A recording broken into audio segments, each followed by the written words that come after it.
Hi, I'm Brenda Abler. I work in the Printed Electronics department at DuraTech. Today we're going to talk about the proper way to handle membrane switches.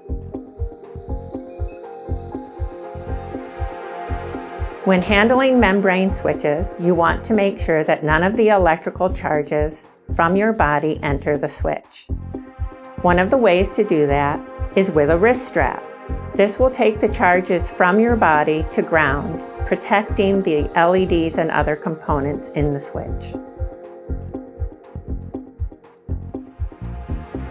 The proper way to apply a membrane switch is to lower it as a plane down to the surface. Never bend the switch. Use a roller to then apply the switch to the surface.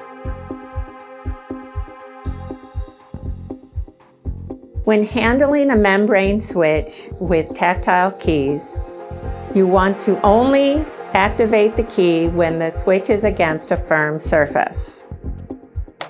Activating the key while you're holding the membrane switch or in the air on a soft surface can damage the key.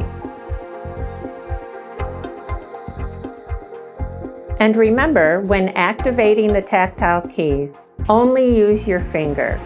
It is not designed to be used with screwdrivers, pens, or any other tools. When applying a membrane switch, if the tail gets in the way, you can gently bend it and even tape it out of the way. Never make a hard fold in the tail. This can break the ink, resulting in a bad switch.